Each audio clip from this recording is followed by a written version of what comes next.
Realmente las políticas culturales como tal, digamos, en términos de lo que significa asumir lo que ellas son conceptualmente, es decir, unos lineamientos de acción, ¿verdad? Que pueden venir de parte del Estado, pueden ser políticas culturales oficiales, o lineamientos de acción que pueden ser de las organizaciones civiles, de cualquier tipo de organización privada, pública, comunitaria, ¿okay? Que tenga realmente que tenga la posibilidad de hacer, digamos, de delimitar claramente, de diseñar cuál es el rumbo de acción que va a tomar de acuerdo a qué, de acuerdo a varios elementos. Por ejemplo, el concepto de cultura que se maneja.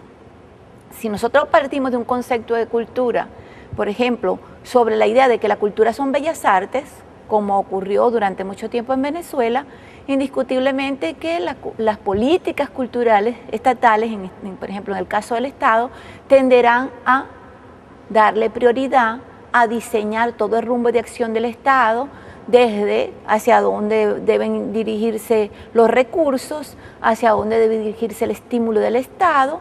Todas esas cosas estarán orientadas al desarrollo de las bellas artes, ¿no? Por ejemplo, en el caso de Venezuela, como te decía, por ejemplo, durante mucho tiempo en la política estatal estuvo la idea de que la cultura era bellas artes, ¿no? Y por supuesto, aunque por omisión el Estado no tenía realmente un diseño de políticas culturales, en Venezuela podríamos hablar de políticas culturales más o menos en la década de los 70, ¿ok? No existía un diseño de políticas culturales como tal. La cultura siempre, si nosotros vemos la Constitución, por ejemplo, del año 60, vemos cómo en Venezuela la cultura generalmente se asimilaba a la idea de la educación, de las bellas artes. Incluso vemos cómo popularmente, por ejemplo, la gente decía, ese es culto, ser culto es tener educación, ¿no? Entonces, el Estado, por supuesto, le dio mucha prioridad al aspecto educativo, pero además al aspecto de la formación en las artes, en las bellas artes, fundamentalmente. Entonces, todo lo que es la expresión o manifestación de lo cultural popular queda realmente un tanto rezagado respecto a las políticas culturales, ¿no? Esto es un ejemplo de cómo, digamos, el concepto de cultura puede incidir sustancialmente en la manera como se han diseñado las políticas culturales. Las políticas culturales generalmente podríamos decir que tienen su origen a nivel universal, a nivel mundial, en la Declaración de los Derechos Humanos, donde la cultura pasa a ser un elemento fundamental de los derechos humanos. Es ahí sí que empieza la preocupación por los estados. ¿Por qué? Porque después de la Segunda Guerra Mundial recordemos que justamente en nombre de la cultura, ¿verdad?, hubo un gran genocidio cultural. Entonces, en nombre de una concepción de la cultura superior, ¿no? Por ejemplo, todo lo que significó el fascismo y el nazismo fue que en nombre de una cultura superior, en el caso del fascismo, se hizo un genocidio prácticamente étnico. Entonces, esto trajo como consecuencia que una vez pasada la Guerra Mundial se abriera la discusión sobre el tema digamos, de los derechos de las etnias, etc. Y entonces eso dio paso a que los diferentes estados empezaran a pensar el tema de las políticas culturales. El impulso de las políticas culturales a nivel mundial, más o menos la década de los 60, cuando empiezan las primeras reuniones realmente de lo que va a ser en los estados para diseñar políticas culturales, ¿no? Es decir, hay estados, por ejemplo, que tienen mucho más, antes incluso de la década de los 60, mucha más trayectoria en el ámbito de política cultural. Pero la trayectoria de la política cultural, por ejemplo, antes de los años 60, es fundamentalmente sobre la política patrimonial. El tema, por ejemplo, de las identidades nacionales, ¿verdad?, pero vistas desde el punto de vista de la preservación del patrimonio, con una debilidad que el patrimonio era concebido como el patrimonio prácticamente material, es decir, lo arquitectónico, ¿no?, toda la parte arquitectónica, toda la parte de la preservación de las artes en general, pero no de la preservación de las manifestaciones culturales, por ejemplo, de eso que hoy llamamos el patrimonio inmaterial, ¿no? Es decir, todo el conjunto de manifestaciones culturales, de prácticas, de hábitos, de costumbres, etc.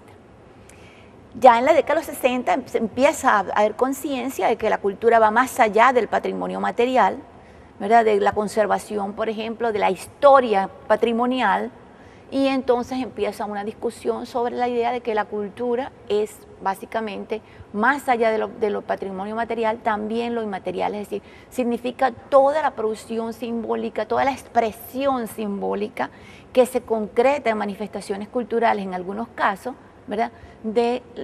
Digamos, de los sujetos en general, es decir, de los habitantes de un país, de los habitantes del planeta, de los habitantes, digamos, en general, de todo los continentes en general. Entonces, estas reuniones, estas primeras reuniones estatales en los años 60, la Conferencia de Viena, por ejemplo, va a marcar un hito importante, ¿no?, a nivel mundial para el impulso del diseño de las políticas culturales. Aquí hay una cosa que es bien importante, y es que en este impulso a los estados nacionales sobre la idea de diseñar políticas culturales han tenido un gran papel a nivel global los organismos internacionales. El caso, por ejemplo, de la UNESCO.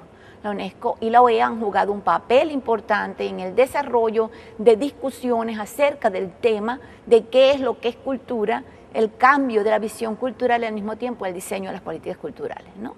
Entonces, esta conferencia de Viena va a ser ha sido marcada como un hito importante, precisamente porque es una de las primeras acontecimientos donde se reúnen los estados para tratar el tema de las políticas culturales, ¿no?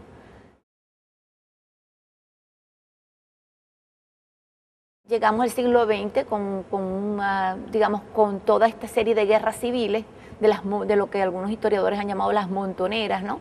En el siglo XX entramos con una dictadura la dictadura de Juan Vicente Gómez, donde, digamos, vivimos una época de gran oscurantismo cultural, ¿no?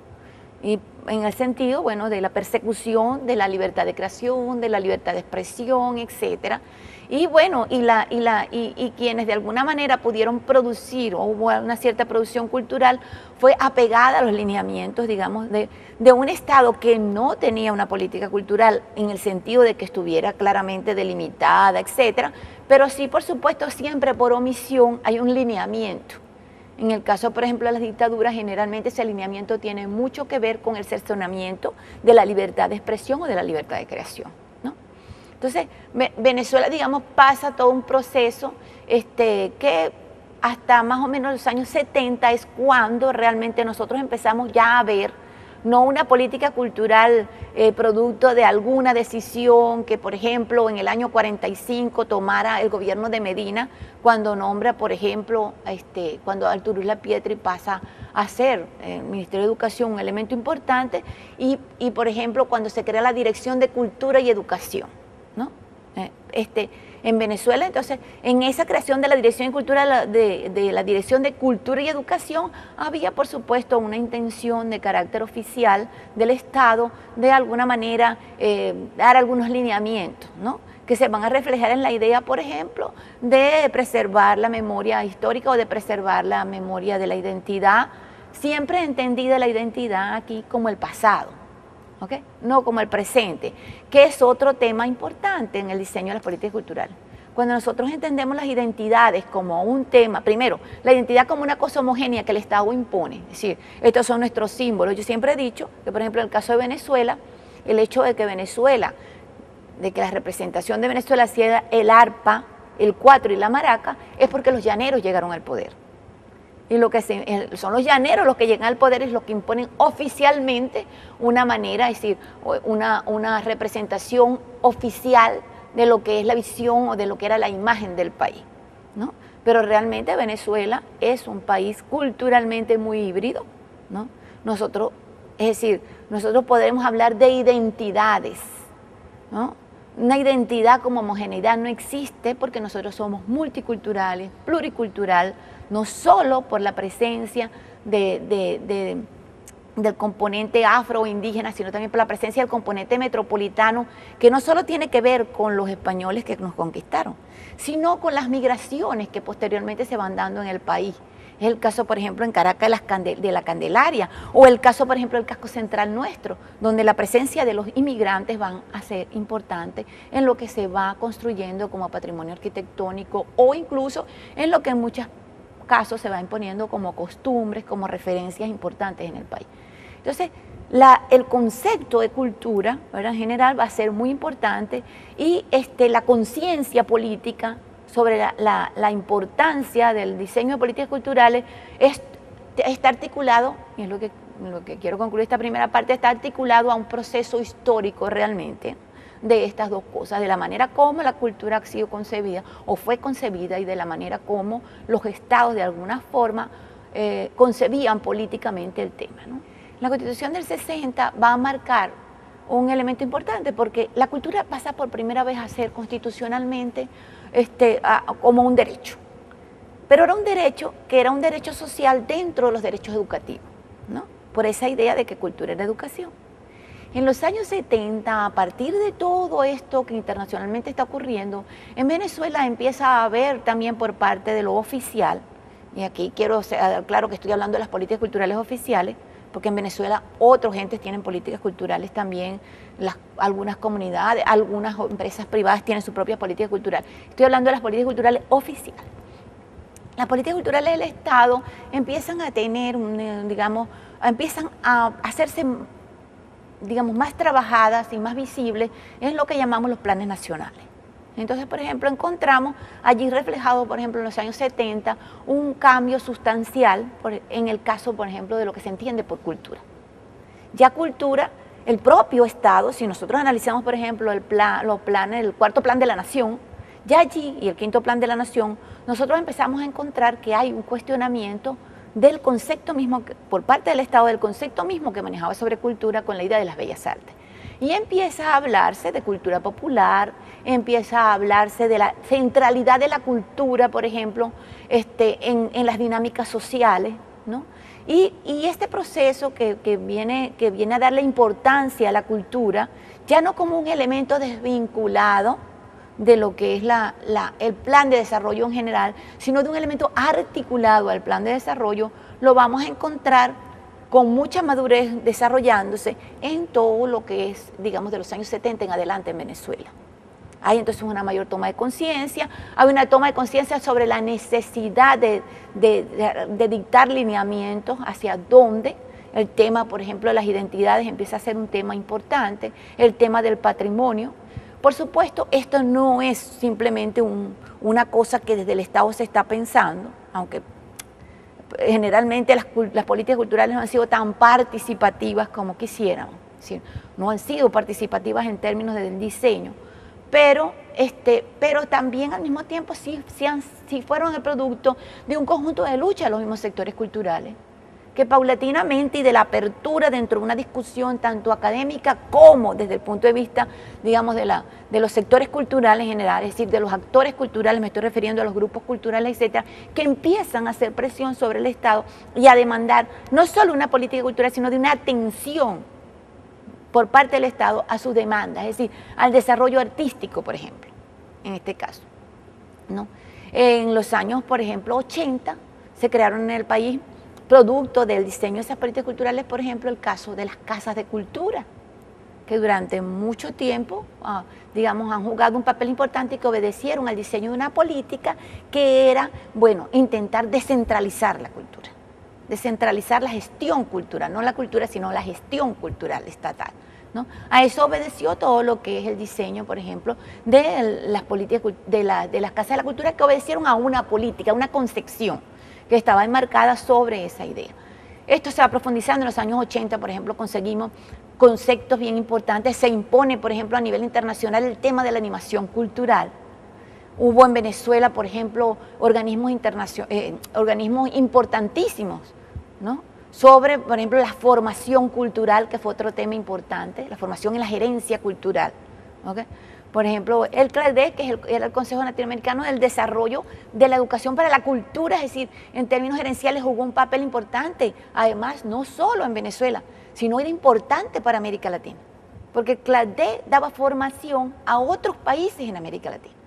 en el tema, por ejemplo, de planificación cultural, de gerencia cultural, de animación cultural, y este fue un elemento importante para el desarrollo ya de una cierta destreza por parte de nuestros grupos culturales, de nuestros actores culturales, de nuestras instituciones culturales, sobre la necesidad de repensar el tema de que la cultura no podía ser, o que el desarrollo cultural no podía ser una cosa simplemente al silvestre, voluntaria, etc.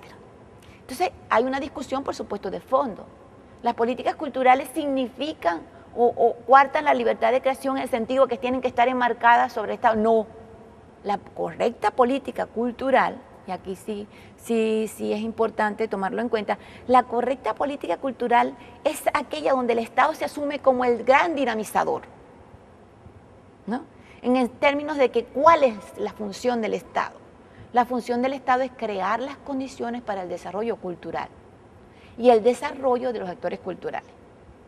No es, en el término de políticas culturales del Estado, decir hacia dónde deben dirigirse, porque eso sí cercenaría la libertad de creación. Hacia dónde deben dirigirse todos los creadores, como ocurre en las dictaduras. Porque, por supuesto, la política cultural también está articulada al tipo de Estado y al sistema político al cual está articulada. Entonces, un Estado democrático, el Estado no puede imponerle a los actores culturales simplemente hacia dónde tienen que crear. Por ejemplo, bueno, aquí nadie va a crear pensamiento crítico. Aquí todo el mundo tiene que decir, ¿verdad?, que aquí todo el mundo, por ejemplo, en la creación artística tiene que expresar en las artes el apego a una determinada doctrina política o a un determinado sistema político. Entonces, esa no es una política democrática. La política democrática es cuando el Estado, con su política, solo crea lineamientos de acción para la gestión cultural, para hacer posible que los actores culturales desarrollen su creatividad, sin intervenir en qué se crea, sino en las condiciones para la creación, que es otra cosa. Entonces ahí viene el tema de los subsidios. O sea, ¿por qué está articulado? Porque es importante. Porque un Estado que crea en el desarrollo cultural, que no solamente es el desarrollo de lo artístico, sino de otras cosas a las cuales se ha venido articulando la política cultural, que son, por ejemplo, la creación de valores de la ciudadanía, el tema de la sustentabilidad del medio ambiente, que son los temas de las últimas conferencias culturales y de los últimos acuerdos, digamos, en términos, por ejemplo, que plantea la Agenda 21. La Agenda 21, que es, digamos, un marco general importante, aprobado por todos los estados en los últimos tiempos, plantea temas bien importantes, que tienen que ver con la construcción de ciudadanía, con la construcción de la articulación armónica al medio ambiente de los sujetos, por ejemplo, del cuidado del medio ambiente, y son grandes lineamientos que son importantes para el sector creador, ¿no? Porque el tema de las identidades, por ejemplo, entendidas como la pluriculturalidad y la multiculturalidad, ¿ok? Esos temas van a ser muy, muy importantes, ¿no? El tema de los derechos humanos, porque la cultura precisamente, o sea, ¿qué es la cultura? Es el proceso de producción simbólica de los individuos.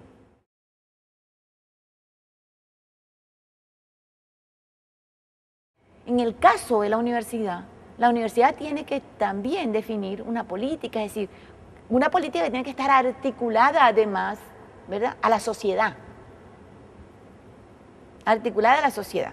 Entonces, y debe entenderse aún a pesar del Estado, en muchos casos, de que esa política tiene que ser una política democrática, de desarrollo de la democracia, porque las universidades fueron creadas precisamente para el desarrollo del pensamiento universal, creativo. La universidad es la creación, está emparentada con la idea de lo creativo. ¿Por qué? Porque la ciencia es creación, y entre la ciencia y el arte hay un punto en común importante, porque la creatividad puede ser desarrollada a través de ese sentido precisamente digamos, de las potencialidades de la formación integral. Por eso que la universidad ha atendido en los últimos años a la formación integral. Entonces, ¿cómo puede una universidad hablar de formación integral si no tiene claro hacia dónde va a dirigir, digamos, todo su estímulo para el desarrollo, digamos, de lo cultural, del ámbito cultural dentro de su espacio, ¿no? y para garantizar además realmente lo que la propia ley de universidades dice, ¿okay? Que es el desarrollo realmente del hombre, un hombre que se desarrolla, que no es simplemente el que viene a la universidad a sentarse y a aprender que 2 más 2 son 4, o una fórmula química, o una manera de enfrentarse, por ejemplo, a un enfermo y dar una receta, no. La universidad tiene como misión ir más allá, es la formación integral, y esa formación integral significa la formación en valores éticos, en valores estéticos, ¿no? Es decir, y la posibilidad de que la universidad pueda realmente darle oportunidades a sus estudiantes, a sus profesores, a toda su comunidad, ¿no? De la posibilidad de disfrutar de otros espacios que le permitan, ¿verdad?, el acceso a lo cultural, el acceso a esa democracia cultural, el acceso a lo que se produce artísticamente. ¿Qué hacemos en la universidad con producir cosas desde el punto de vista cultural, artístico, si no son para nadie, ¿no? Tenemos que articular a nuestra comunidad interna y a nuestra comunidad externa, es decir, a nuestro espacio externo. Y en esos dos ámbitos tenemos, porque la universidad cuando educa, vuelvo a repetir, no solamente entrena, y educar significa dar también oportunidades para que nuestros estudiantes, nuestra comunidad, desarrolle los aspectos culturales tanto desde el ámbito del disfrute como desde el ámbito de la formación.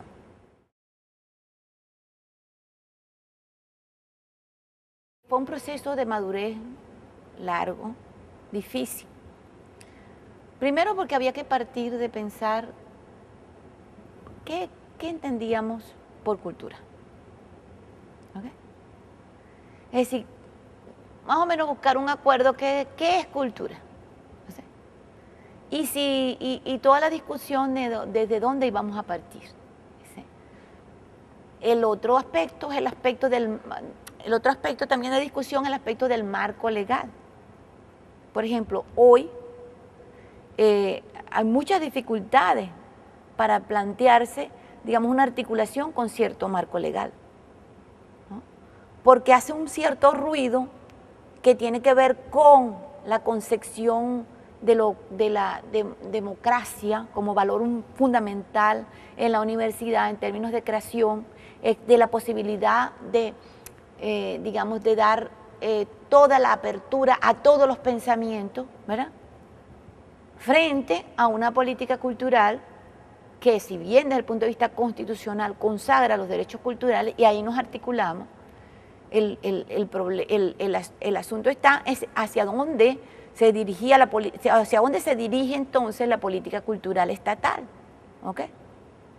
Si nos hace ruido, por ejemplo, el tema de la idea de una sociedad socialista que no existe en la Constitución, de un modelo socialista, y nosotros planteando una política cultural hacia un modelo más diferente, o sea, a un modelo diferente. Porque nosotros estamos articulados, o sea, la política estaba articulada, o se piensa articulada a los preceptos que están en la Constitución, ¿no? Por supuesto, muchas de las cosas que el Estado hoy en política cultural dirige son bien interesantes. Por ejemplo, el caso de la idea de reforzar el tema de las identidades. Nosotros tomamos eso como un elemento importante en la definición. Pero el problema era que, ¿qué tipo de identidad? ¿A qué está llamando ahorita el Estado patrimonio y qué la universidad concibe como patrimonio? ¿A qué llama el Estado identidades y qué es lo que culturalmente, por ejemplo, la universidad como rectora, como orientadora, porque es la que investiga culturalmente, la que desarrolla académicamente el tema de lo cultural, va a entender por identidades? Porque en el caso, por ejemplo, el tema de las identidades, el Estado hoy entiende que las identidades fundamentalmente tiene que darle prioridad al tema de lo patrimonial, por ejemplo. Se resalta mucho la idea de la identidad nacional, como la idea de que la nación está construida por la patria, por los héroes de la patria, por esos elementos por un conjunto de elementos simbólicos en los cuales la universidad no puede engancharse como único elemento, porque la universidad tiene que garantizar la pluralidad y tiene que garantizar el pensamiento universal. Lo que no significa una ruptura con lo histórico, pero nosotros concebimos las identidades como un proceso cambiante, donde para nosotros las identidades no son solamente la presencia de lo indígena, que de hecho la universidad le ha dado una importancia fundamental, tan es así que la propia Dirección de Cultura tiene un departamento prácticamente donde tiene todo un conjunto de programas, de diseño, de políticas, etcétera, dirigidos básicamente, ¿no?, a lo afro y a lo indígena. Pero la universidad no puede desconocer la importancia que en la construcción de nuestras identidades tiene, por ejemplo, el elemento metropolitano. Es decir, no solamente como herencia, sino como presencia. ¿Mm? Es decir, toda nuestra tradición cultural es una tradición híbrida. Entonces la universidad no puede casarse con un esquema, ¿verdad?, en donde la relevancia étnica digamos, en términos de lo sustancial de la identidad es una cosa, porque la universidad, o que está compuesta solo por lo que el Estado dice, ¿no?, y no la universidad consustanciada con el pensamiento académico crítico que es la que la ha alimentado y a lo cual responde según la ley de universidades. La universidad responde precisamente a la necesidad de ser doctora, y por eso nosotros tuvimos que hilar muy fino en este tema de las identidades, ¿no? Muy fino, porque es una discusión de fondo importante. Es decir, ¿nos vamos nosotros a plegar a lo que el Estado está hoy dando como prioridad en la política y en el diseño de la política, o nosotros vamos realmente a consustanciarnos con el espíritu creativo, el espíritu universal, el espíritu de la defensa de la libertad de expresión y de creación, del tema de las identidades como pluralidad, como multiculturalidad, como universalidad? Es decir, es bastante difícil, ¿no? Es bastante difícil.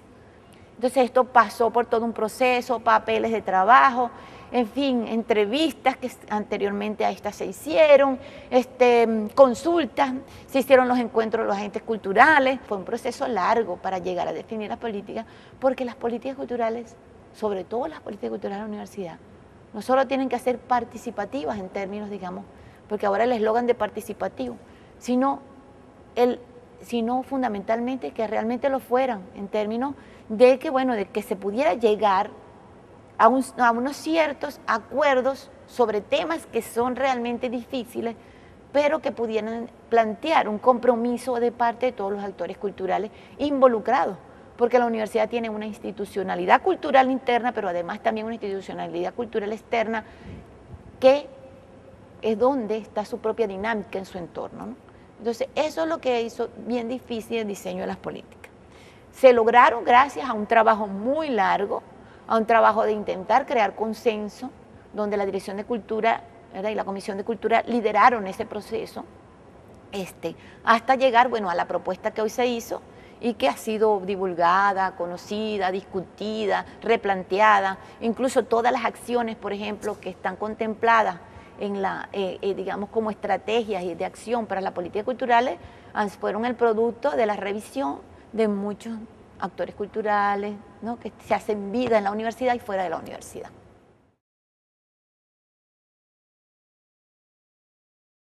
La implementación de las políticas culturales necesita de una voluntad política. Entonces, lo primero que la universidad tiene que construir y saber, ¿verdad?, es la voluntad política para echarlas a andar. Esa voluntad política tiene varias cosas en las que hay que comprometerse. Una, la voluntad política ya no solo, de las autoridades, la voluntad política de la comunidad. ¿En qué sentido? En el sentido de que no solo, digamos,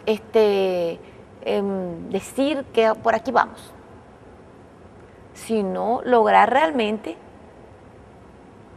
que eso se concrete.